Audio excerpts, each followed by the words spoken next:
happened? Oh, are we recording? Oh, now we're recording. We'll talk. Might not think later. You guys can DM about that thing, and we'll start talking about Enneagram. Okay. So, okay, since we have at least 2 9s in the house and possibly a third, what are some things you Water.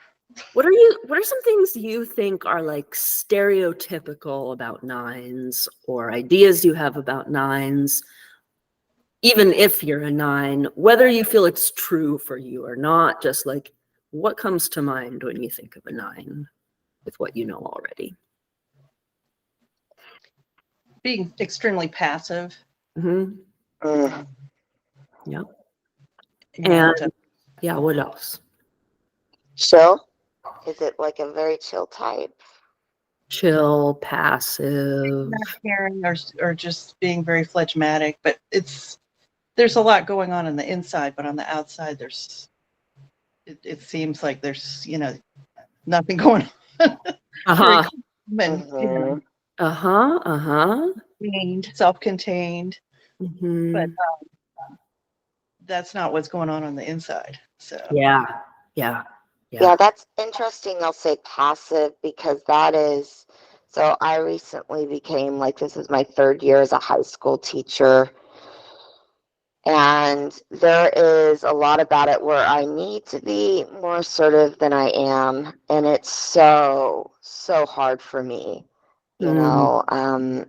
that's an area of struggle for me, because like those students will just walk all over you if you're not like firm enough. So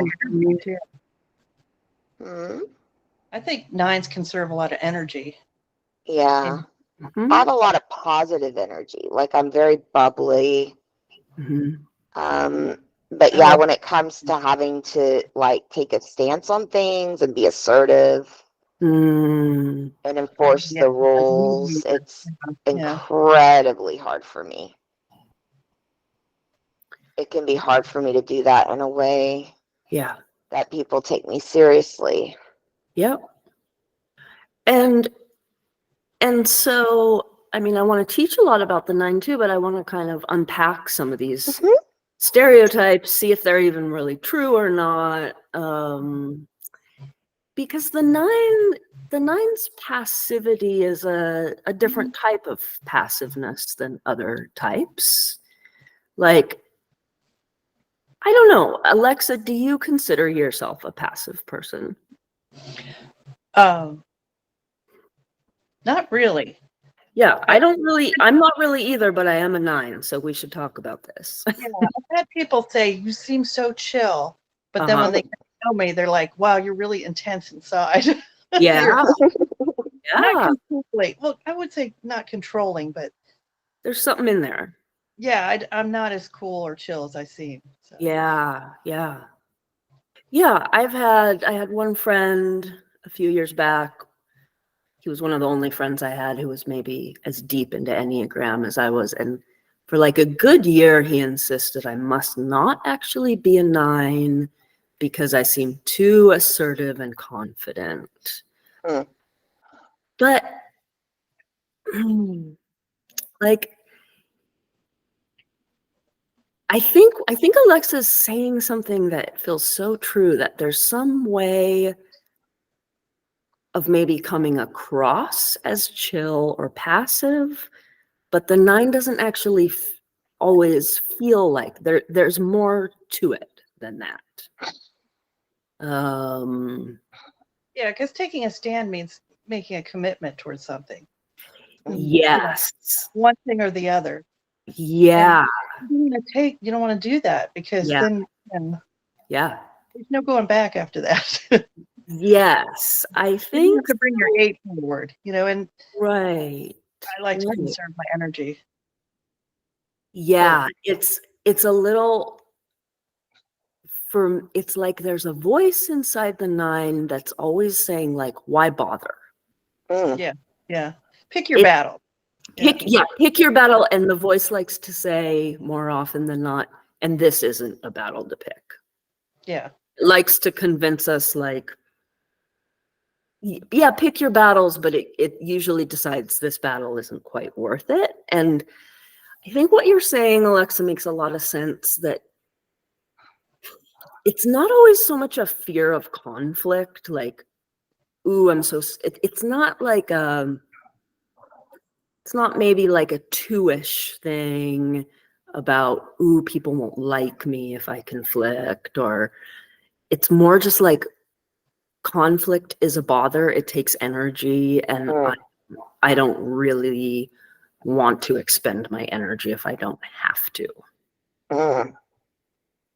It's a little bit more subtle than, like, in preparation for this class, I was just going through some Enneagram books, and they kept saying, oh, so passive, so scared of conflict. And I was like, passive, yes, but like, so afraid of conflict is not exactly what I've seen in nines.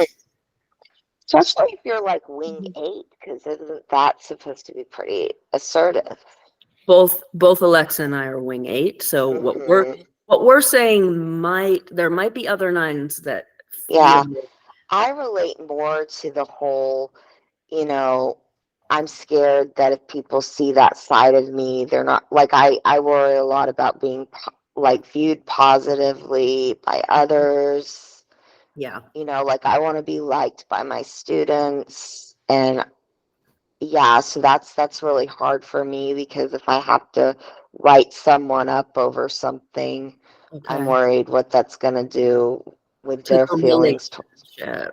Yeah, so. Yeah. Mm-hmm. I mean, you might be a different sort of a flavor of 9 than Alexa and I. Or again, another one I think you could be is a 3. We'll suss that out. I'm just gonna start us off by reading like the good old Rizzo and Hudson 9 description. Like the first do you know Rizzo and Hudson, Katrina? Yeah. I don't. Okay, Alexa, you do. 10 years but Rizzo and Hudson are a little bit responsible for like bringing the Enneagram into the mainstream. So think about like there was a point in history where Enneagram was kind of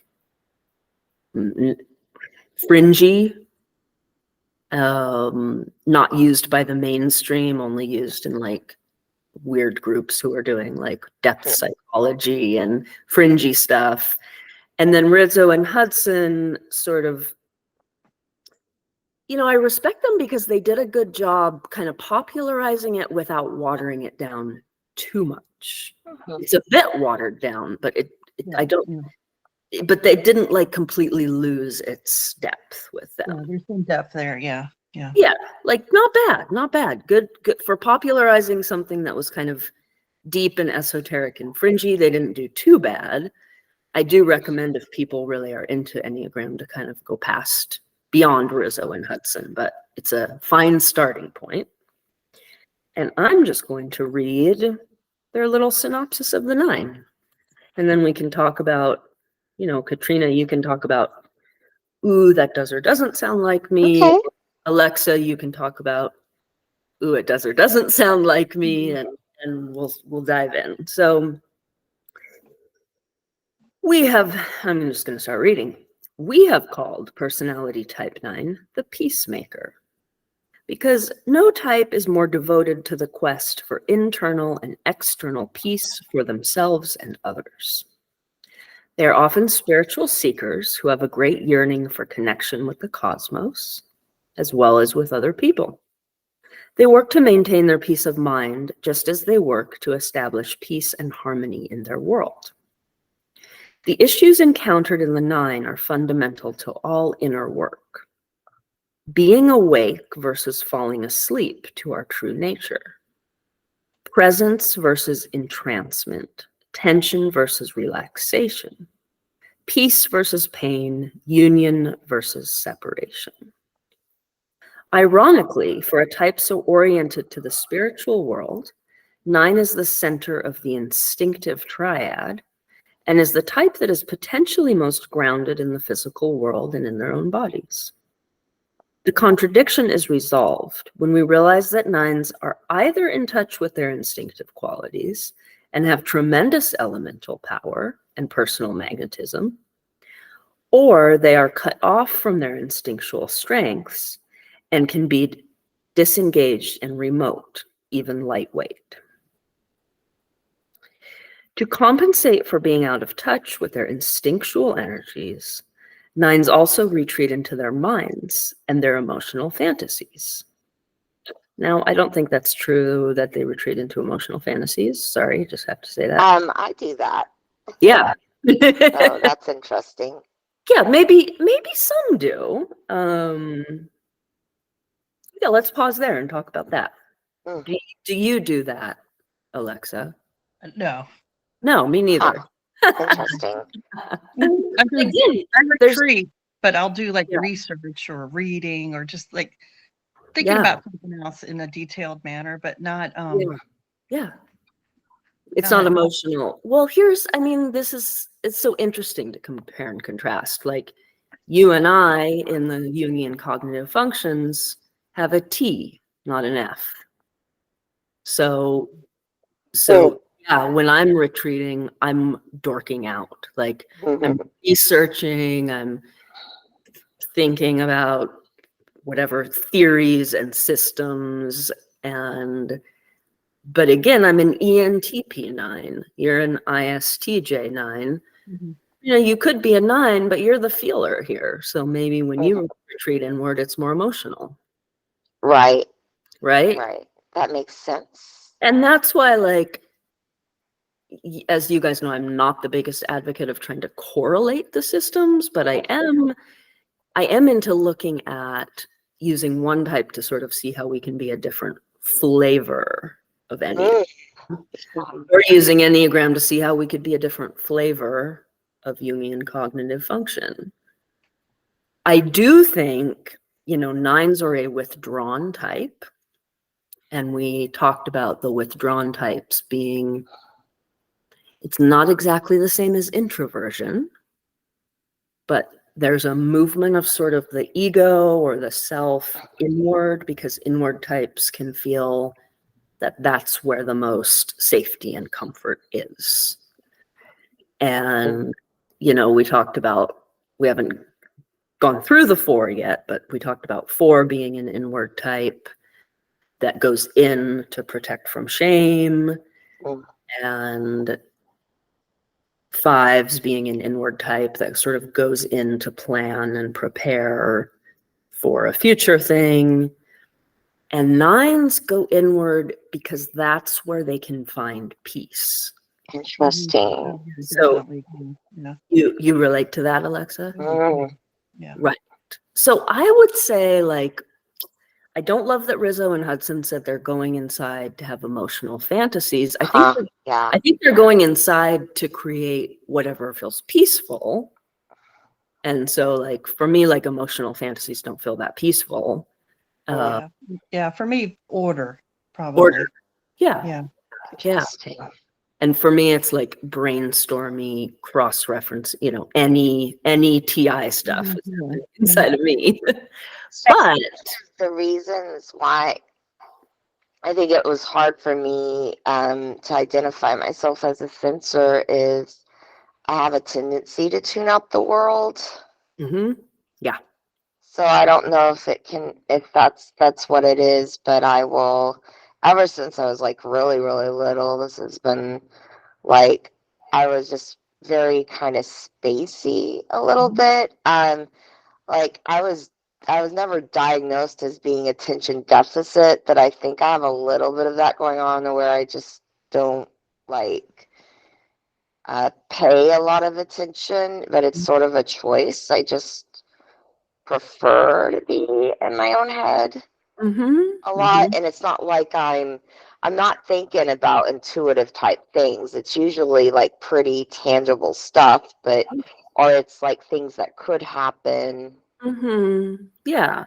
Or just fantasies, but usually like really realistic ones, Yeah. Yeah, I think, what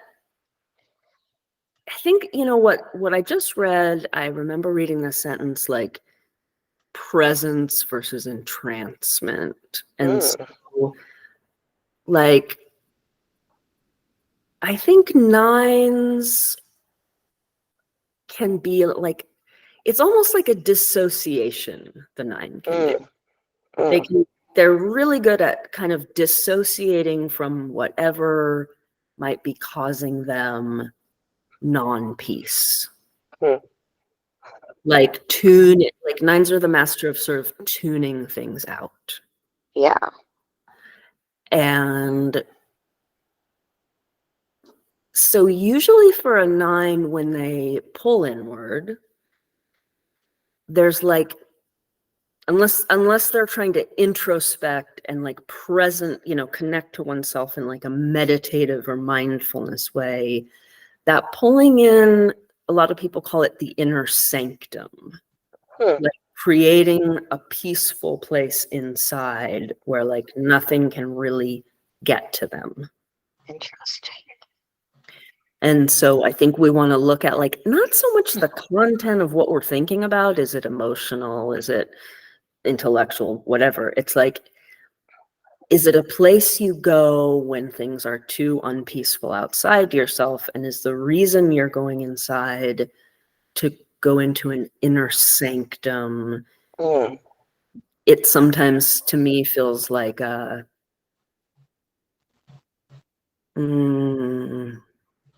what is it? Like that? Like I'm going under my blanking. Like no one can interrupt my peace when I'm in here. I don't think the content of what the nine is thinking about is so important. Does that make sense to you guys? Right. Oh, yeah. I mean, it could, go somewhere else also. I don't, Alexa? It could go somewhere else.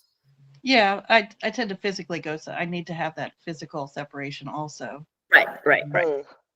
But it is for that drawing in peace of mind. Yeah. And I think nines can be introverted or extroverted. I've met plenty of extroverted and introverted. I think sometimes it's also kind of hard to tell with nines because if they can't physically get away, I don't know if you can do this, Alexa, but maybe it's because I'm an extrovert. I don't know. I can go through the motions and even engage with people, but kind of be in that inner sanctum. Like, unless they knew me well, they wouldn't know I'm actually a bit removed. Checked out. Yeah, I try and do that, but then I get too tired. So okay, my face gets tired of like putting on an act, and I just a group after a while, and I'm like, I got to get out of here. For sure. Yeah. And you might have a lower tolerance for it than me being an introverted nine. Yeah. Interesting. Yeah.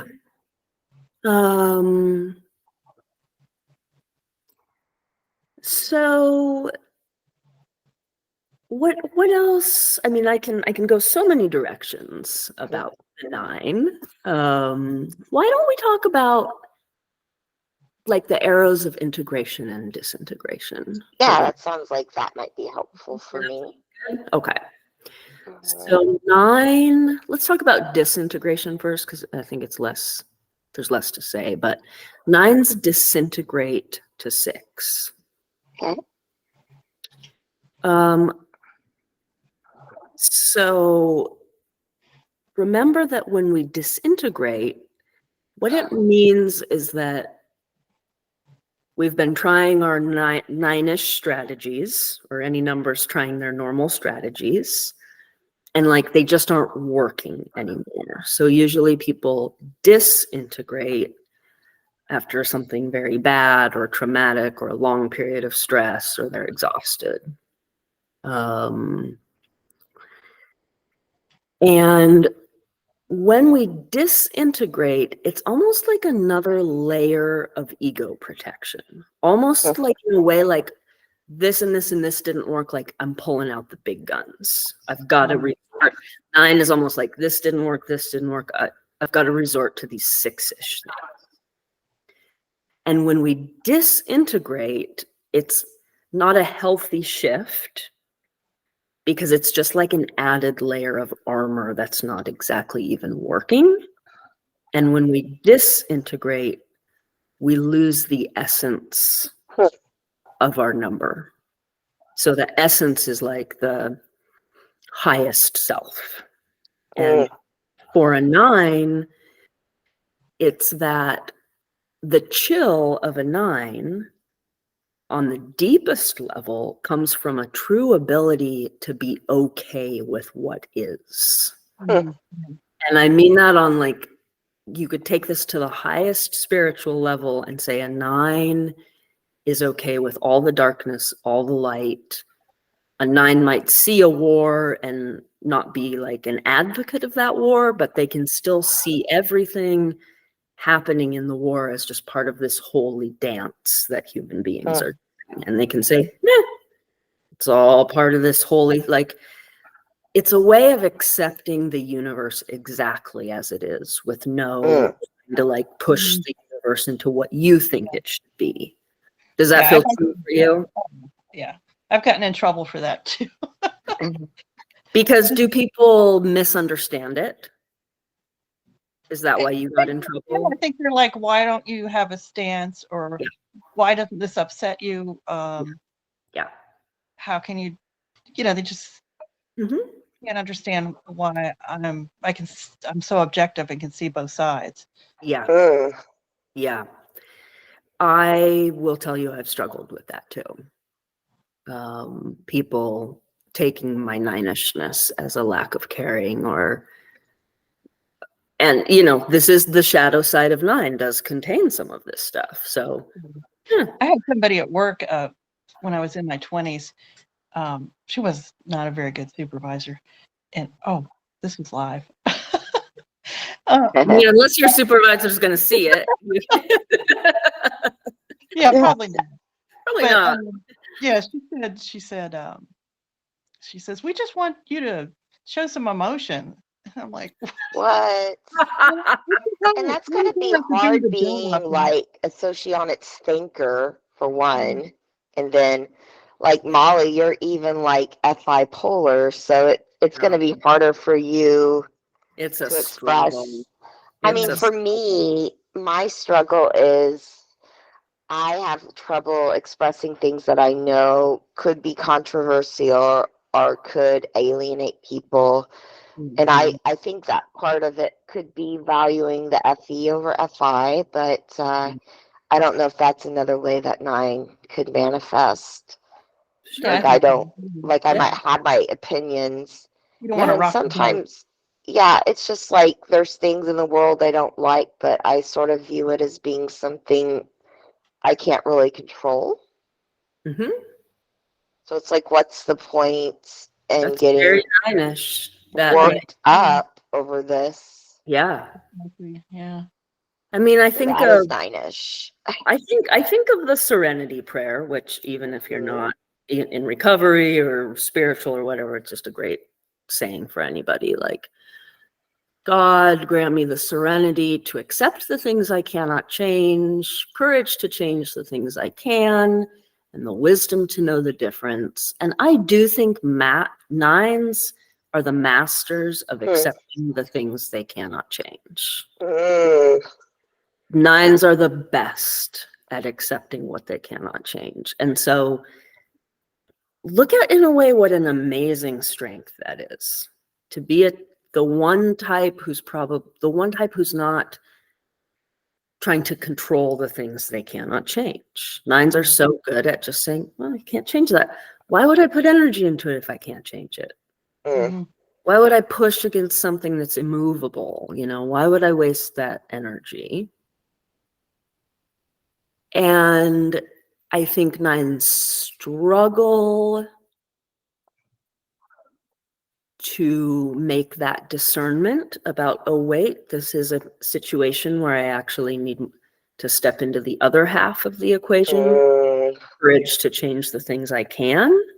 I think 9s can have trouble thinking of themselves as somebody who could make a change And then maybe, as Alexa was saying, there's some certain fears that come along with courage to change the things I can. And Alexa was saying, yeah, for me, it's not so much about, ooh, I'm so scared of conflict, but it's like, yeah, if I step into that courage and start changing all these things, I've got all this responsibility. I've got to do all this stuff. I've got to maintain this higher energy. Or like, Katrina, for you, it could be more, well, courage to change what I can means I'm going to ruffle some feathers, lose some friends, sever some relationships. Right. Yeah. So when a 9 disintegrates to 6, what they lose is that kind of deep, deep, deep trust that the universe is okay as it is. And 6 is a type that has a very hard time trusting. So 9s lose this very, very, very basic universal trust, and they start sort of scurrying, like being a little higher strung, scurrying around, worrying about all the details, staying up all night. And they might try to also like become one of these more like type A, bustling around, and all the things they've let slide, they're, oh no, I have to catch up on them all at once, and they become kind of like a strung out, mistrustful, anxious person. Do you relate to it, Alexa?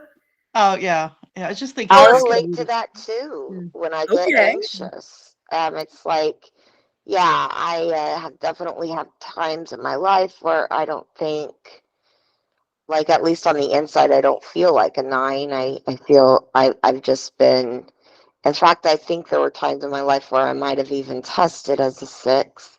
But it was because of like my anxiety, some stuff I was going through. Yeah. It's not how I like to stay. It's not something that I view as being sustainable. It's whenever I'm in an unhealthy situation. Right. Yeah. Yeah, the point of disintegration is not sustainable, and it's also not a place of growth.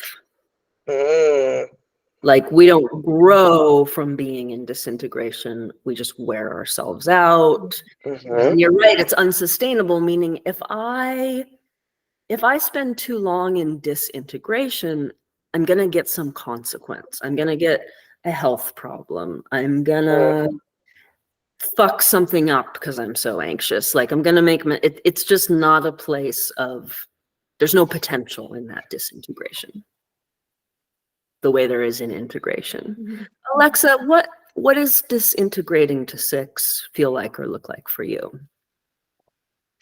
Oh, I would say just going into like a type A mode that's kind of insane. It's a great way to put it. Me too. I just become kind of commanding and overbearing, and we need to do this and that, and you know, and then my kids say that I get scary. Yeah. I get shouty. My son says I get shouty and scary. Yeah. I feel like I notice when I'm in a disintegrated kind of 6 place, I notice a tremendous amount of tension in my body. Like, I feel like this kind of wiry, tight, like stick person, or like a stick, or like a stick bug, like a praying mantis that's all like, oh yeah, like my eyes are kind of bugging out, and I'm like type A, I'm frazzled, and like the chill is gone. Where's chill? Right. She left the building. Yeah. It's not pretty. It's not pretty. No Enneagram type looks real pretty in disintegration, do they? Yeah.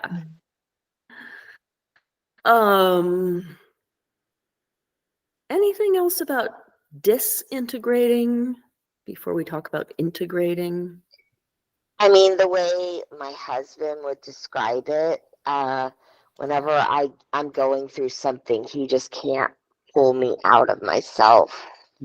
Just like there is no, and I don't know if that's like I tend to just get completely illogical, just kind of in my emotions, and he can't like talk me out of it. He can't, it's like he can't reach me. Yeah. Yeah. Like I'm completely unavailable. And so there's been a few moments or a few times in our marriage that I have gone that route. And I know it's like, I can't even really reach me. It's like I feel like I'm spinning along, like I've lost my center of axis, like I've been pushed off my axis, and I'm just kind of spinning around, but it's not like I can find that stability again. Yeah. Like I can't even really reach myself, so it's a very scary. Oh yeah, like a lack of groundedness. Yeah. Yeah. Yeah, I feel that way too. And Interesting. And I like that you say, I can't even find myself, because when we dissociate, and this is for any person, not just a 9, but when a human being goes into dissociation, we actually, the brain actually can't totally pick and choose what we stay present to and what we dissociate from. That's not a thing. If we get fuzzy, dissociated, and not present, we just become that way to everything, including ourselves. Yeah. Our brain is not sophisticated to only tune out the things we don't like and stay totally present to the things we want to. That's just not a thing. Like being dissociated is a feeling of loss of self and loss of connection from the self. Right? Yeah. Right. Yeah. Huh. Yeah. In fact, this will kind of segue into the other stuff, but the next paragraph in this book kind of goes into this, so I think I'll read it to you guys. To compensate of being out of touch with their instinctual energies, 9s also retreat. Oh, wait, I said that. Okay, blah, blah, blah. Furthermore, when their instinctive energies are out of balance, 9s use these very energies against themselves, damming up their own power so that everything in their psyches becomes static and inert. When their energy is not used, it stagnates like a spring-fed lake that becomes so full that its own weight dams up the springs that feed it. When 9s are in balance with their instinctive center and its energy, however, they are like a great river, carrying everything along with it effortlessly. Well, how does that resonate with you, both of you? I don't think I'm get stuck a lot. I think I'm more in the river most of my life. Yeah. Yeah. I'm thankful for that. I think those moments of disintegration are just very temporary. Back. So. Yeah. Yeah. And then it kind of goes along to talk about this like disconnect from self. It says, we have sometimes called the 9 the crown of the Enneagram because it is at the top of the symbol and because it seems to include the whole of it. 9s can have the strength of 8s, the sense of fun and adventure of 7s, the dutifulness of 6s, the intellectualism of 5s, the creativity of 4s, the attractiveness of 3s, the generosity of 2s, and the idealism of 1s. However, what they generally do not have is a sense of really inhabiting themselves, a strong sense of their own identity. Ironic. Yeah. Is that true? The many hats. And but you see, I'm 57 now, and I really feel like a sense of inhabiting myself. But I'm trying to remember back to when I was 20, and and 30 even. And yeah, I didn't really have a sense of who I was. I was just kind of blending into and adapting. I did a lot of adapting and blending. And I used to think it was because of my childhood. I was raised traveling overseas and having to adapt to different cultures. But then I look at my sister, and she had the exact same experience, but was not doing the adapting that I was doing. Interesting. Right. So, right. There's something more than just your nature and your childhood, because that was a good adaptive strategy for you personally. Your sister did something else. Now, whatever was going on in the culture, I would just things and just roll with it, Yeah. Well, you bring up an interesting point, and this is one of the other like stereotypes I wanted to look into in this call was, are nines actually chameleons? The other day somebody said, I might be a 9 because I'm such, or they said something, someone said something about 9s being chameleons. And I was like, this is another thing. I think that word is not quite right. Like a 3 will actively be a chameleon. A 3 will look around and say, okay, in this situation, people are acting like this, dressing like this, eating like this. This is the culture. This is what's cool. This is what's successful. Great, I'll turn myself into that. It's a more active. Yeah.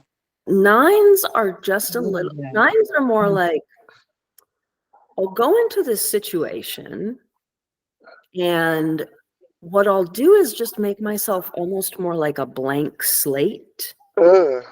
So it's almost like people could project whatever they want onto the 9 because the 9 is being so blank, so unlike a self. There, as a 9, you're not really. Oh, I really hate that projection part, though. Yeah. Yeah, you're not actively chameleoning. You're not doing something to get that. You're just sort of stripping yourself more and more of what makes you unique or offensive or could stand out or would draw attention or make you have to work on something. So it's not like this shapeshifter. It's more like becoming something so neutral to others. Yeah. That I want to make that distinction because I don't know any 9s that are going around actively being this chameleon. Yeah. I've got a little 3. I've got that my tri-type, but it's not like a 3. It's definitely not. Yeah. It's more very subtle. Yeah. I thought you said you didn't have 3 in your tri-type. I thought you said 952. I used to think I was a 935, and then somebody recently professionally typed me as 925. That's right. I forgot. Well, maybe I have some. Yeah, the crown. Yeah, I mean, also that 3 in if I need to. You also, people think I'm a 3 sometimes. People guess that as my Enneagram type. I think it's because I am a more assertive 9 or whatever, but I think, and we'll get to this, like we have our point of integration in us. That to a lot of us, our point of integration, or some people call it the heart point, some people call it the soul child, which basically means inner child. A lot of us will identify as much or more so with that point of integration. Yeah. The other, this is a kind of a cool, trippy, deep thing, but what they say is that our point of integration, those qualities, so if we're 9s, those 3-ish qualities, those qualities got sort of squished down, put away, put in a box, closed, locked the lid very early in life. That's what made us a 9. And so, the point of integration, when we find it, it's almost been like crystallized or frozen in time in its pure form. It's like the 3 in us, there's still a lot of innocence. There's like, it can hold like the manipulation of a child, but it can also hold like the innocence of a child, because that heart point was frozen in time as a child. Does that make sense? It's kind of, yeah, especially with my background. Yeah. So we have, as nines, we have a 3 in us. And the work is, the idea is if we don't do shadow work, if we don't go retrieve those buried parts, they don't just go away, they come out in kind of sneaky, weird ways, odd ways. But if we purposefully go inside, look at that stuff we've buried, accept that it's there, and sort of invite it to, we have to almost parent that part of us to grow into what it's supposed to be. Right? Oh, yeah. Yeah. So anyone who's a 9, 3 is very important for us. Do you guys want me to read? Well, I want to read it. Okay. It is this writer I love, Sandra Maitri, and she writes about she calls it soul child. It's the same thing as point of integration. And she talks about making contact with this soul child, what this is like. And I'll read about what the 3 soul child is like for the 9. Point of integration, soul child, same thing. The soul child of Enneatype 9 is point 3. So a 9 soul child first makes her appearance in a tendency to deceive and lie in order to present to another what will get approval. That's like a 3, but this is a 9's heart point, so this is in a 9 as well. Like a little child who takes a cookie when mommy has told her not to, or plays hooky from school pretending to be sick. A 9 soul child pleads that she did not do it and that she really does have an upset stomach. Beyond the passion of lying, within every 9 is a young place that wants to be seen, wants to shine, and wants to be the center of attention.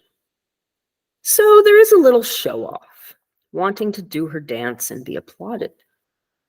Behind a 9's self-abnegating tendency lies a drivenness and often a ruthlessness about succeeding, usually well hidden and pushed out of consciousness. 9s are often afraid of appearing too pushy and taking up too much space, which is the shadow of their soul child falling across their consciousness. The focus on doing underlines a 9's inertia, and often 9s are afraid that if they start an activity, they will become driven and not be able to stop. I have that. As a 9 allows herself to get in touch with the structure inside and its qualities, she will progressively experience herself as a more complete person. Exhibitionist tendencies will transform into a sincere recognition of her personhood. She will see that being a person in her own right was not supported during her childhood, and so she became accommodating and self-absenting in order to approval. Reclaiming herself as personally valuable and lovable will lead her towards the realization of herself as a personal embodiment of being, the pearl beyond price, a radiant and luminous presence independent from the constraints of her conditioning. She will genuinely become free of any self-image or mental construct defining who she is, and be able to contact and interact in the world liberated from the sleep of the personality. Great stuff. Do you know Sandra Maitri? No, This is my favorite Enneagram book ever. By Sandra Maitri. Okay. Favorite, all-time favorite. The spiritual dimension of the Enneagram, 9 faces of the soul. I love the way she writes. I love the depth she brings. Will you put that book with your video? Yeah, let's link it. YouTube or something? Yeah, absolutely. Okay, great. Absolutely. Yeah. I'll put that on the list. a pile of books that I still need to get to. Yeah. This one, I just think this is a gem. All-time favorite. I've read a lot of Enneagram books. That one's my favorite. Yeah, it's a really good one. So how did that strike you, what I just read? Did you relate, not relate, or any other thoughts or anything else that struck you about that? So it's like that part of us that is driven is suppressed. Is that? So it's sort of like think of a point of integration or a soul child or an inner child as something we repressed so that we could survive in our environment growing. And the problem is that's just an illusion that we can actually repress a part of ourselves. So think of it as akin to like, you're not feeding that inner child. And what does a hungry child do? It gets louder, it thinks up weirder ways to try to get food. It's gonna try to get food, right? So if I have drivenness inside of me, or if I have the need to be seen and shine and be in the center, which a 9 doesn't feel okay doing, my ego tries to keep me safe by not doing those things that are threatening. But that hungry child is still going to be looking for food. So maybe I will like go through, let's think. In college, I would be sort of like a more quiet person, but then maybe I would get drunk at night and dance on tables and sing and like make up raps and like it's gonna come out, right? It's gonna come out in some way. Or maybe I think I shouldn't be driven but then I'm actually being kind of driven or a control freak in some part of life. It seeps out. I see. It's like we can either invite it out and hold it and work with this inner child, or we can let it kind of leak out and seep out in weird ways. Interesting. Does that make sense? Sort of like you want to shine, but you don't want to shine. You have like a love-hate relationship. Okay, so like I relate to that because growing up, my mom had me in acting and singing and performing. And what I would do is I was doing all that and I wouldn't tell anybody I was doing it. Like, I never told people I was like, we were making rounds and I was singing on stage at different festivals on the weekend. Like, I didn't tell people I did that. And so, like, I had some people who found out about it, like some teachers who found out about it because they happened to attend an event I was performing at. And they were like, well, you never mentioned this. I didn't like getting attention because of it. Yeah. And I had some moments in my life, like growing up, where like I felt like my dad would bring unwanted attention to me over like my performing. So I became very self-conscious about it because I didn't like it was made to be a bigger thing than what I felt it was. And so I just kept it to myself, and like only people who are like really good friends knew about it. Right. I think what you just said sounds so spot on. Wow. We have a love-hate relationship with our point of integration because interesting. Think about the point of integration. We could almost compare it to the inferior function. I'm not making the correlation to help you understand it better. It's both inferior and aspirational. It's like something that feels like our three, if we're a 9, our 3-ish qualities feel taboo. They even feel like they will annihilate us if they come out. Because think about it, as little children, if we can't adapt to our environment, if our caregivers can't love us, we're dead.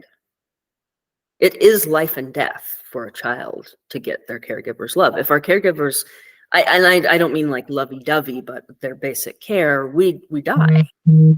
So if I thought my caregivers aren't going to love me if I show these three-ish qualities, I'm doing a life and death survival thing by shoving down three-ish things. So that gets put into my subconscious, and the subconscious is so powerful that even at 30, 40 years old, I don't still live with my family. I'm not still a dependent little kid, but my subconscious has held on to the idea that these things can still annihilate me if they come out. Huh. So I can kind of hate them because they seem very threatening, but my being also sort of knows that these are the very qualities I need in order to be whole and in order to be fully alive and awake person. So the Enneagram work is a lot about like updating those old subconscious programs. Does that make sense? I'm getting into psychology stuff here, and I don't know how familiar you guys are with these terms and these concepts. So tell me if you have any questions or comments. Yeah, I'm not sure about the sort of the fear of the three for myself. I always think that the three qualities are good things. They are. I just don't have the energy to pursue it. I pick and choose. I don't have an insecurity, I have a doubt of being able to do the things. Like, I think that's also why I retreat into my mind a lot, because I imagine sort of like an alter ego where I am the accomplished three I wish I could be. But then there's reasons why, whether it's just time or energy or confidence, why I'm not doing those things. Yeah. So Alexa, you sound like it sounds like you have maybe made more peace with the three inside of you, or you've maybe invited it out to really be part of you, and those three qualities don't feel threatening or taboo anymore. Yeah, I feel like I set some goals for myself and I reached them. So I'm okay with where I am now. Yeah, and I think the stuff about integrating three, there's a first step of just working with the fears and the taboos, but then say you're ready to integrate three more. A lot of it is about goal setting. Goal setting's part of it, but there's this way of like setting the real goals for a 9. Like 9s can actually stay real busy and functional, but they're not doing like their heart's desire. Yeah. Okay. Yeah. I relate to heart's desire. Okay. So for me, like ever since I was a kid, I was a writer. And I eventually went to college to work on writing. But then when other things in life started to come up, I really put the writing on the back burner. Yes. And there's still something deep, deep inside of me that feels like one of my truest gifts is to be a writer. And I never sit down to write. Never, ever, ever. I want to write a book. I want to write a novel. I've accomplished, between when I was 20 in college and writing and now I'm 44, I've done a shitload of stuff. I've, gotten a master's in psychology, opened a private practice, raised kids, gotten interesting jobs overseas. Did martial arts. Like I've done shit, but there's these heart desire things that I keep putting off. And that's very 9-ish. To keep yourself busy, you're attaining things, you're succeeding, but they're not the heart's desire. Wow. Does that resonate with you, Katrina? I think so. So like mine was music and writing. I never really had like the confidence to really pursue it, but instead of going with that, I decided to just stay in college for a really long time, and I ended up getting a PhD.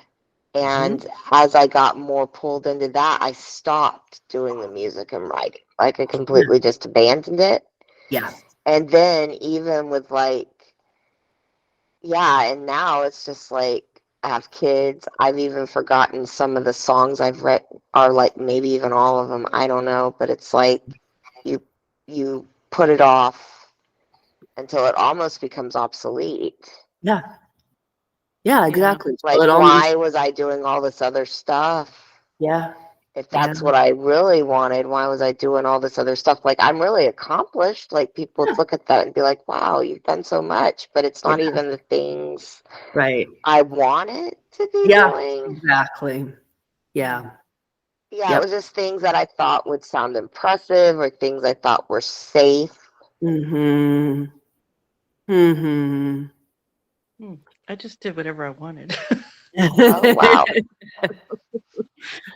Well, I agree with, I can resonate with both of you. Like, Katrina, I really feel what you're saying.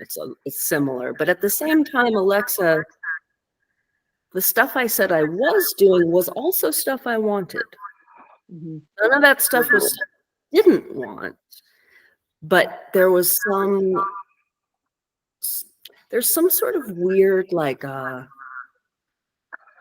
rationalizing away these heart's desires.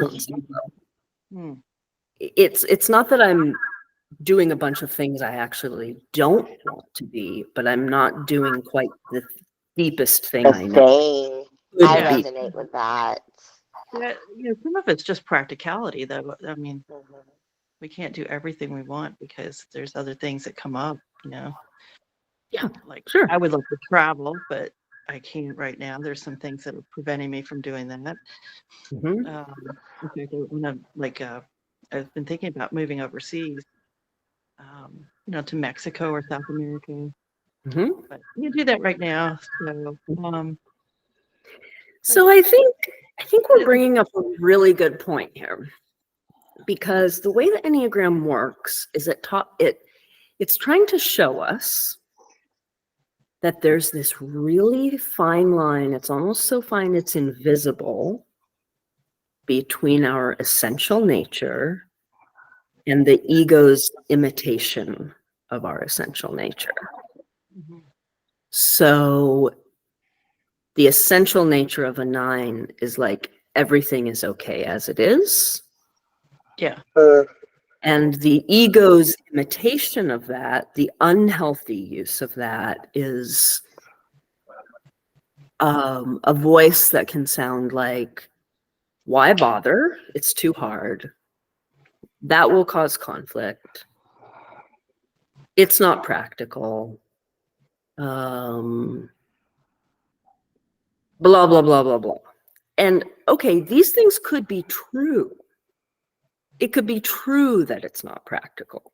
That could be your essential self telling you some wisdom, or that could be your ego's excuse. Like, the whole time I was a mom, I could say, gosh, I'm a busy mom. It's not practical to be a writer. But how come other people are a busy mom and they still spend 20 minutes a day writing no matter what? Yeah, just prioritizing. Yeah. So our ego, a 9's ego, likes to really talk us out of prioritizing ourselves. Desire. Yeah, I do that.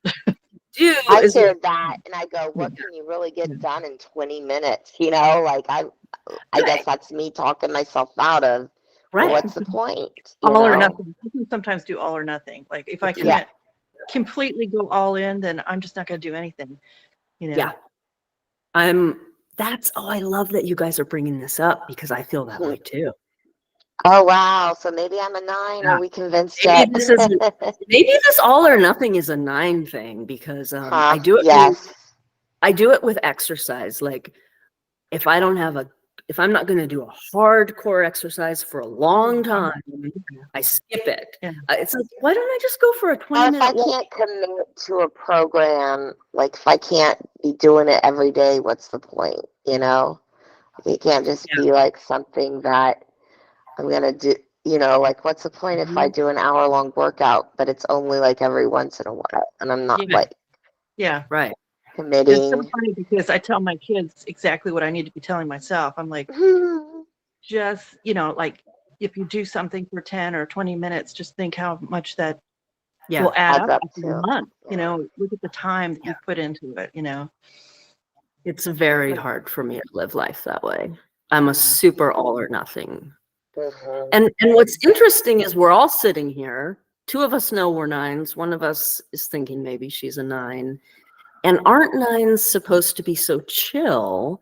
But look at us all with this like all or nothing. You know, it's like, oh look, maybe this is some of this inner drivenness or this. Right.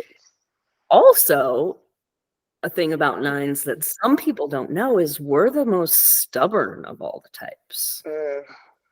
Yeah, I We didn't think I actually- was, but my husband says I am. So You he says what? I don't think I'm stubborn, but my husband says I am. So Well, it's a hidden stubbornness, and so maybe the closest people to us could see it. So stubborn in what way? Okay, I'm a 9. I do pick my battles. I will go along maybe with little things I don't really want to do or blah, blah, blah. But when it comes to the big things, nobody can make me do anything I don't want. Yeah. Okay. I don't really, on the big issues, I do what I want. Whether and there can sometimes be a little bit of like I'll do what I want in secret. I'll do what I want in a kind of passive aggressive, like I'll do what I want, but in a way that you like can't exactly call me out on it. Oh yeah. Yeah. Okay. I love that you're like, oh yeah, because I felt like a little embarrassed after I said that. I was like, do I sound crazy? No, you don't sound crazy. I mean, I guess my husband would say that it's very tough to, whenever I have an idea of something that I want or need or some level of comfort that I'm used to or something I'm used to, it's very difficult to get me to budge from that idea.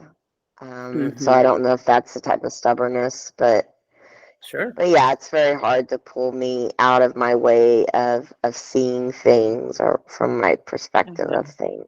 Yeah, I can sometimes get that way because I've done a lot of research. I've thought everything through. And then mine is more like I'm comfortable with this. This is what I like. Yeah. Yeah. Well, that actually makes me think about the different instinctual variants. So I don't know that we talked much about these in the first 2 classes, but do you guys know about the instinctual variants, sexual, social, and self-preservation? Oh gosh, I've heard of them. I have no idea about them though. I don't know the different meanings. Yeah. Okay, let's talk about that. So Cool. So any number, all the numbers, can be one of 3 subtypes, and they're called the instinctual variants. And so if you're a 9, if you're any number, you can be a sexual 9, a self-preservation 9, or a social 9.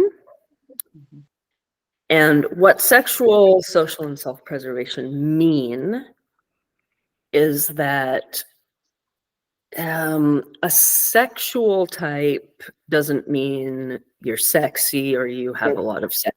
It's a weird word. I actually in I some know, but sometimes I wonder if people just say I'm sexual just because it sounds cool. Like, yeah, they even like talk about it. I think in the Rizzo and Hudson book, they're like, they say that same thing. They're like, people who don't know what it means will say they're a sexual type, but like there's actually lots of problems to being a sexual type, and it doesn't even mean what those people think it means.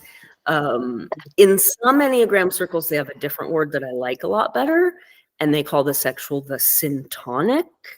Syntonic means like the desire to be in sync.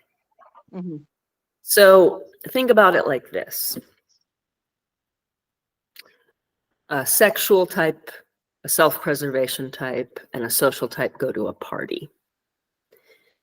The self-preservation type is going to notice first and foremost stuff like, is the temperature in the room comfortable? okay. Do I like the food? Do I know I have a ride home? Yes. Do I have enough gas in my car to get home? Stuff that will keep yourself preserved and sort of comfortable. A social type would notice things at the party like, who's here? Who should I talk to? Who knows who? Who do I like? Social stuff. And the syntonic, aka sexual type, will just be sort of magnetically drawn towards whomever and whatever gives them a feeling of like syncing up with intensity, almost like a plug looking for a socket to have like an electric connection. So what they say is these come out of like primal humans' instincts. So there's the instinct to procreate, sexual. And even if it's not about having sex, like what do you have to do to procreate? You have to sync up. There has to be intensity. So that's a syntonic or sexual type. Then there's the primal instinct to just preserve, to have enough food, to have warmth, to keep our bodies alive. And then for social, there's the instinct of the tribe, connecting with the tribe, having tribal support, being in the right place in the tribe, tribal connections. And so they say that we'll be one of those three. Mm-hmm. And then a lot of Enneagram people think like, say a sexual 9 would have more in common with a sexual 3 than they would with a social. Some people think the instinctive subtype are big. Some people think they're not as big, but those are them. That's interesting. So yeah. I'm definitely SPSO. Okay. SPSO, meaning SP first, SO second, SX third. Yeah. I'm probably, so you can be, I see. So you can have like all 3, but in a certain order. They say we have all 3 and that they're in an order. Okay, because I'm wondering, because basically if my physical needs aren't met, if like my security is not met, everyone else can just forget it. I'm not going to care about anything else. Yeah. Like I always thought that was just SI, like SI lead, but yeah, which it could be. Maybe that's a variant based on MBTI. But yeah, so I would say SP for me, and then secondly, I don't know, I actually kind of connect with the sexual because like I'm not even sure what it is sometimes, but if I'm somewhere and I like the vibe, like I'm just not feeling it with people, I will tune out. But that's hard to say if it's social or sexual, you know? Yeah, I mean, social's my last. I'm the least connected to it. But so I'm trying to describe what it is a little hard because I don't feel it. But I think it would sort of be like, say I went to a party say there was people at the party I knew if I talk to them and connect with them, they will be happy because they want to see me. Okay. Or maybe like I should know them because, oh, maybe if I get to know that person, I can get that cool opportunity. Or maybe if I know those people, I'll be invited to these cool meetings or like whatever.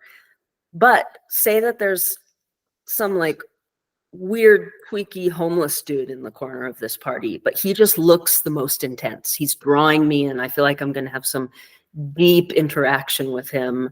I will throw away any of those social things. I won't even think about it. Beeline. Interesting. To this, and it doesn't have to be like a tweaky, crazy person, but I'm saying it could be. Because to me, it's just about, ooh, I see an intensity of connection. Okay, so social is more like intentionally choosing who you interact with. Is it well, I think in both cases you're intentionally choosing who you interact with, but it's for different reasons. But a lot of times the people that I find interesting are the people that I'd be social with, so it's kind of hard for me to tell the difference. But I'm not usually, like, if I were to go to a party, I'm going to talk to who I want to talk to. It's not going to be like, because, you know, it's just like whatever I'm drawn to. I'm not going to, I don't, you know. Yeah. So is that sexual or is that social? Well, let me read to you from the book. All right. I'll read. Do you want me to read the 3 descriptions? See if that gives you any. Yeah. Okay. All right. Self-preservation instinct in the 9. The comfort seeker. In the average range, this variant is the pleasant, easygoing 9 who does not ask much from life. Self-preservation 9s, and is this you, Alexa? Did you say you were? Yeah. Okay. So we know this is you. Okay. Yeah. And you can tell. You can tell us if you relate or whatever after I read it. Live in a van by the river and be fine. So. What? I could totally live in a van by the river and just be fine. Cool. I could too. I think I want to actually. Okay.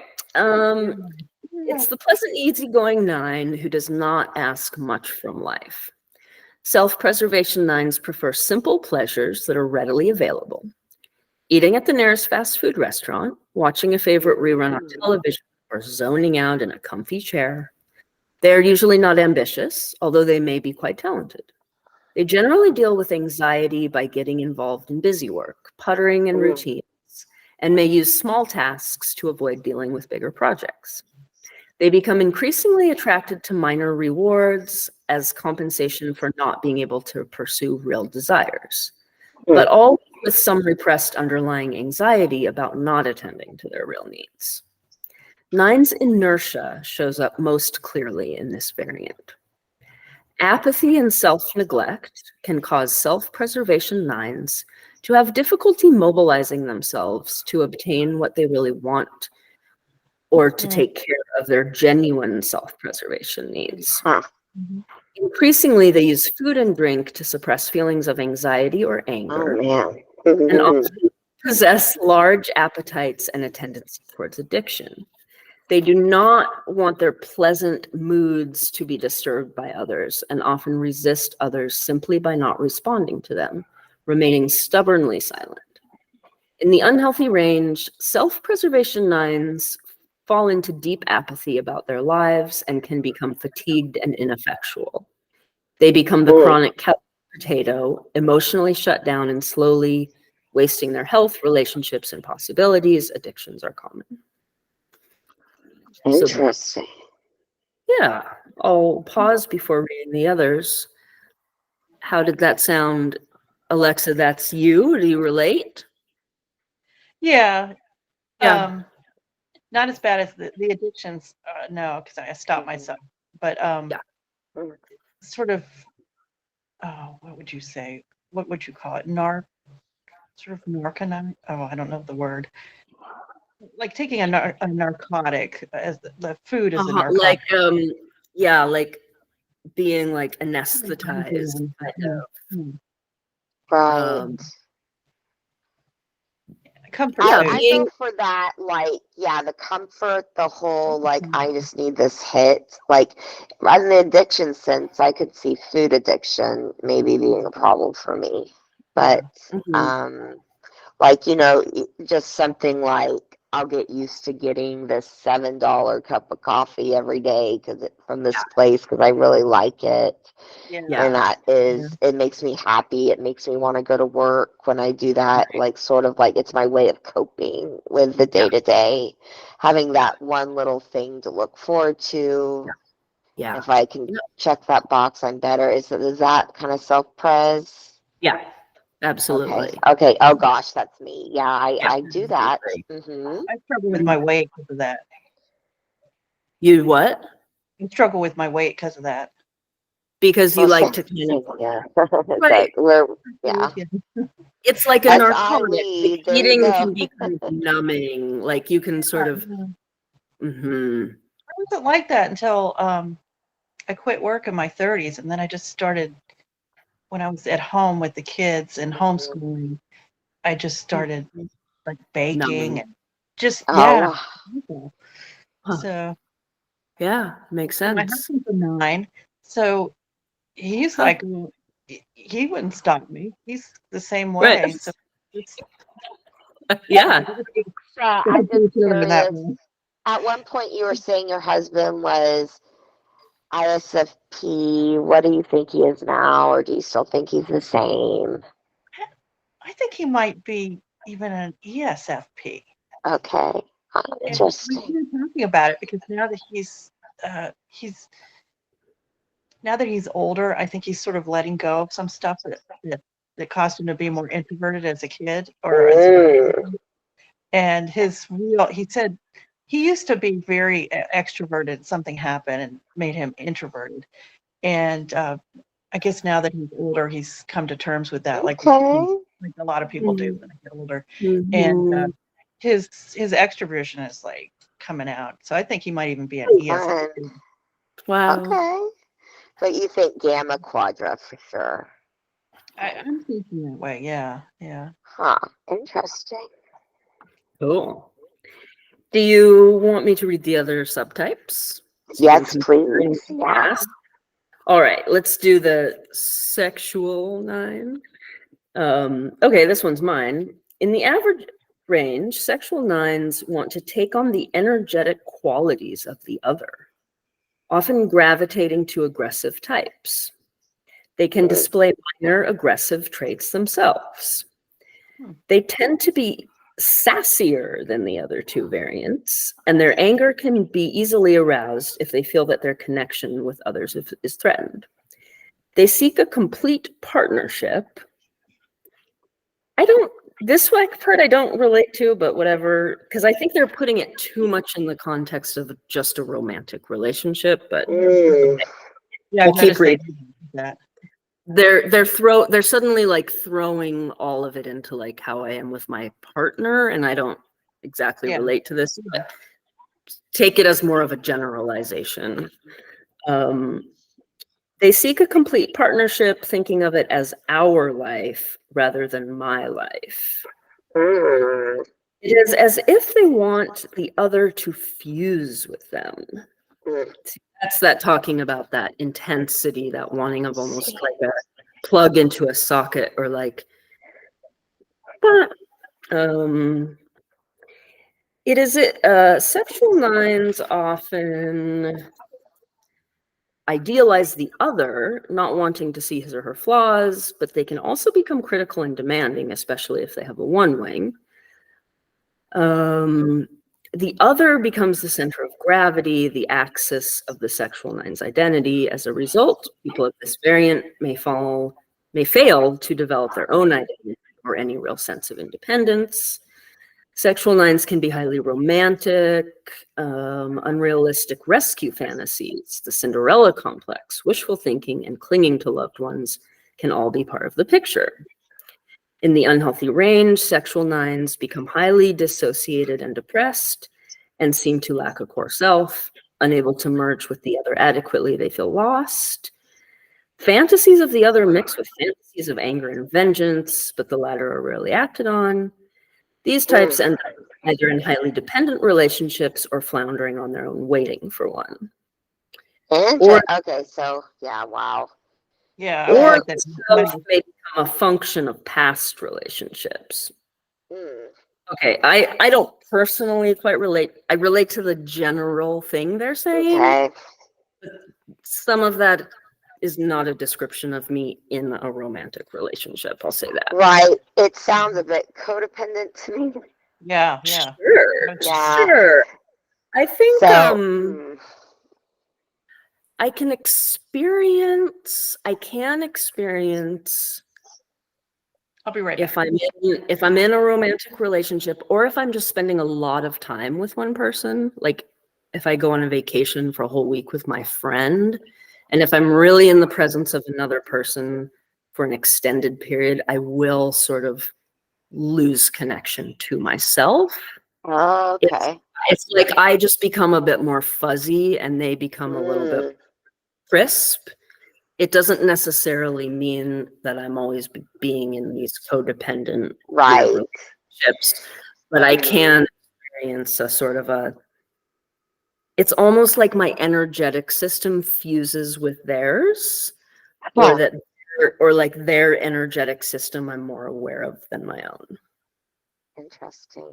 I mean, I can be very heavily influenced by people that are in my life, but I'm not sure if it's like just like to a normal extent. It's probably, I mean, I think you can't help but be a little bit influenced in that way by people in your life. So I don't know. Let's hear the social and see if I relate to that a little bit more.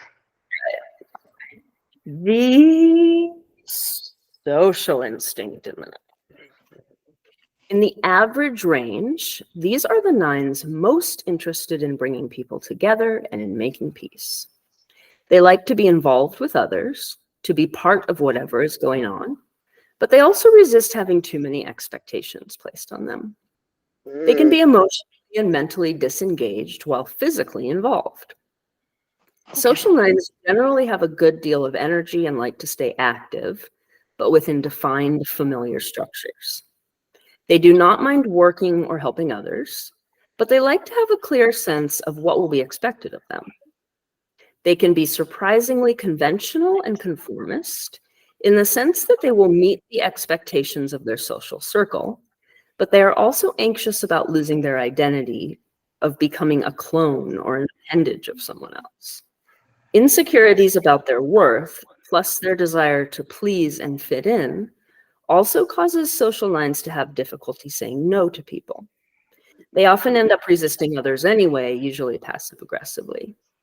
Trying to please various people or groups in their lives can lead them to being scattered and disenchanted.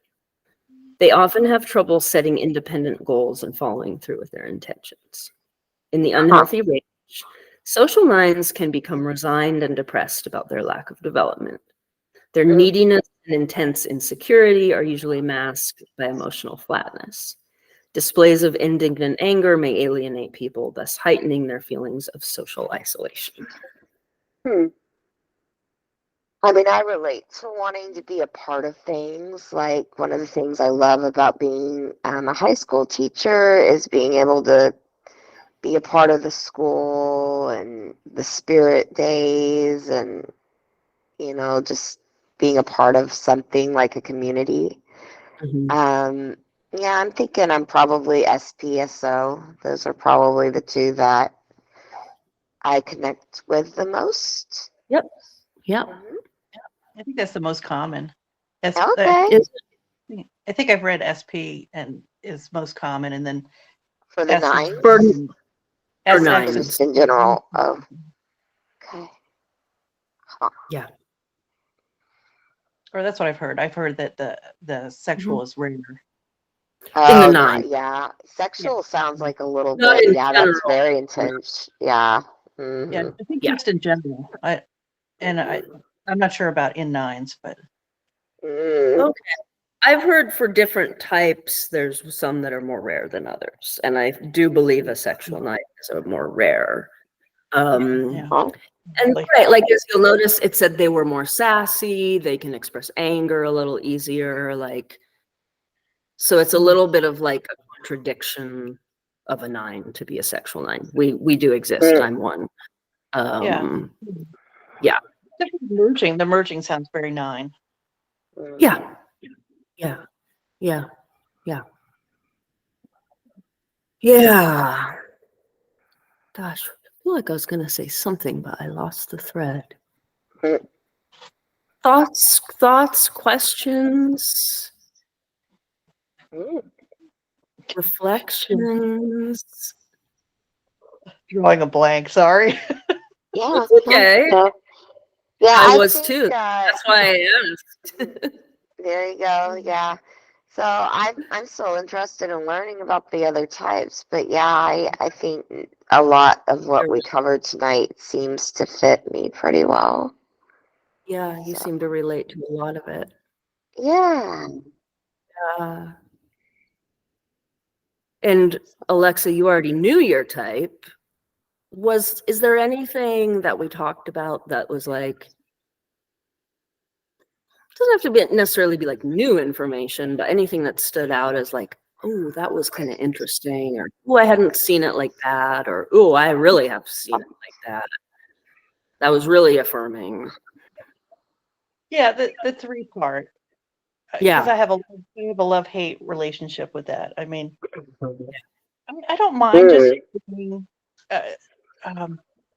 not having the ambition, but there are times that I feel like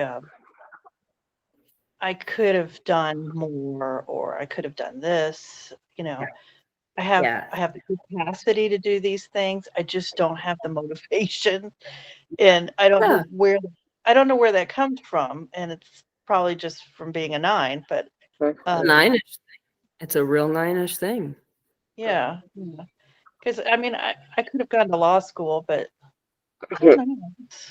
That's actually something I could have done too, and sometimes I wish I had. Yeah. But not enough for me to actually pursue it and follow through. So, yeah.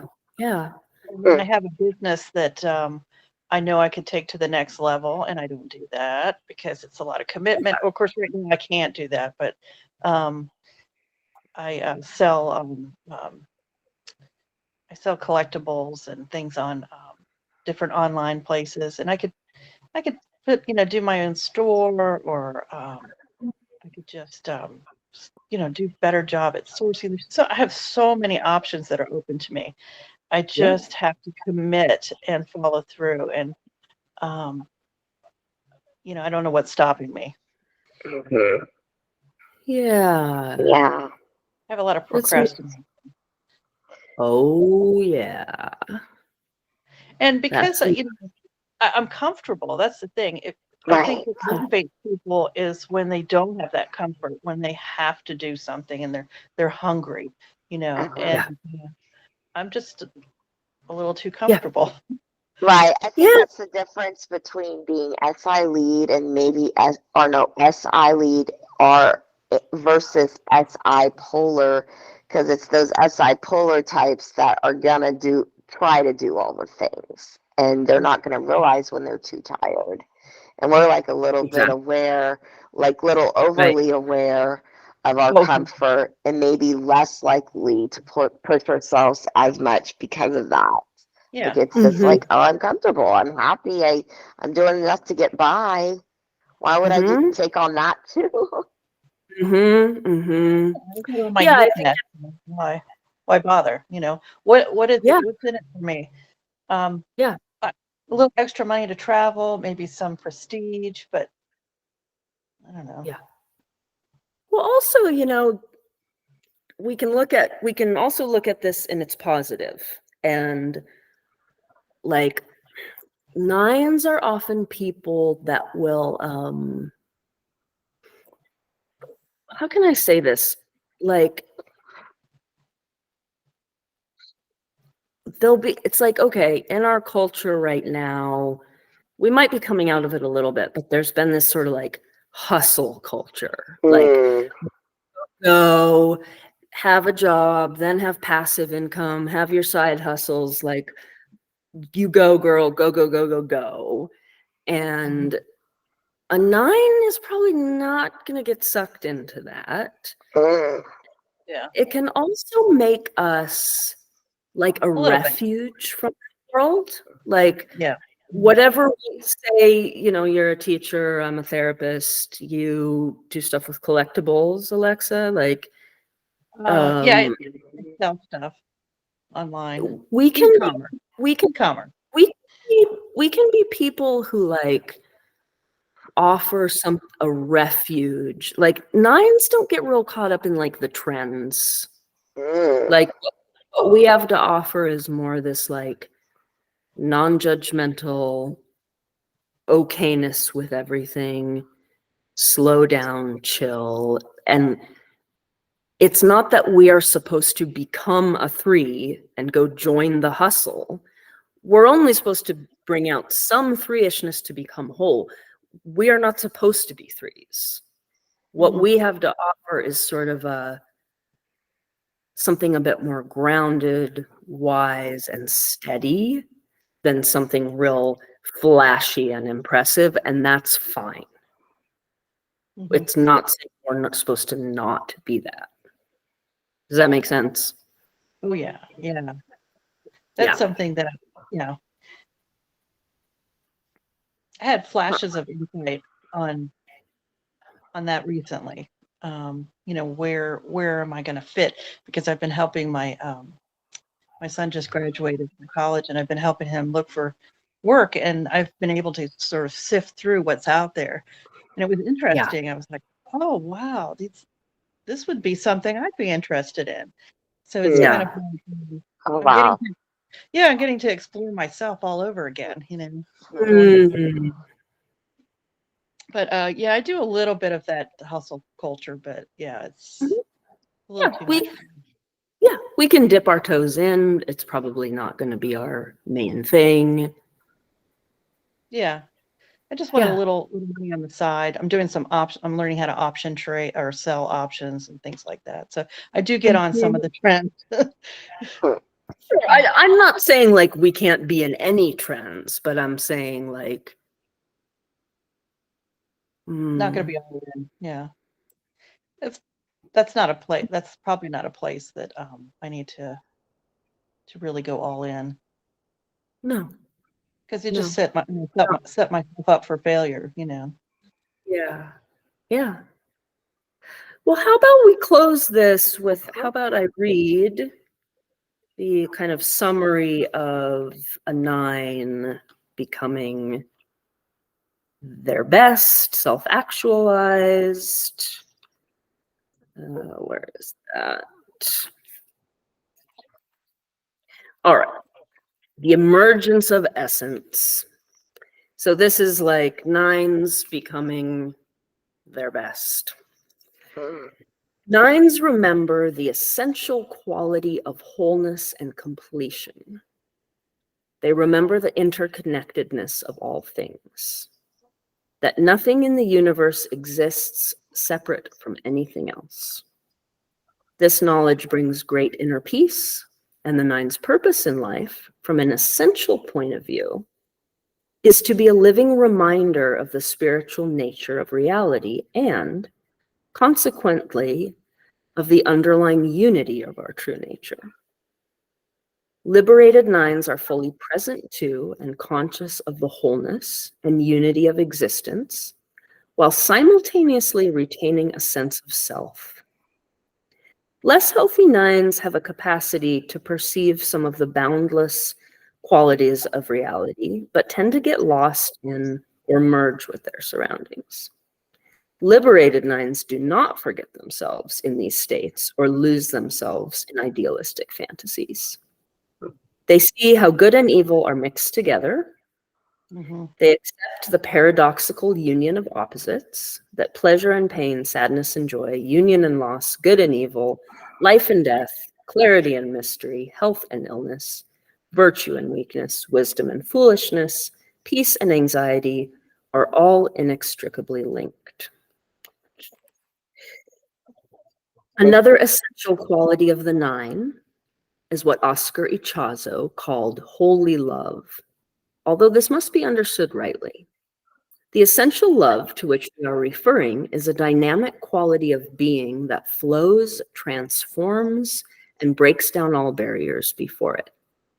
It overcomes feelings of separateness and isolation within ego boundaries, issues that plague the instinctive triad. This is why real love is frightening. It entails the dissolution of boundaries and the death of the ego. Yet as we learn to surrender to the action of holy love, we reconnect with the ocean of being and realize that at our core, we are this love. We are this endless, dynamic, transforming presence of loving awareness, and it has always been so. So that's the essence of 9, that essential nature, highest self, is the part of you that remembers on a whole system level all those things. Not just as an intellectual, but in the whole being. Yeah. Yeah. I've always had that philosophy, though. Yeah. Me too. Ever Me since I too. was That little. philosophy. Same. Yeah. How about you, Katrina?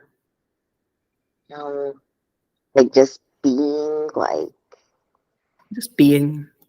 Yeah.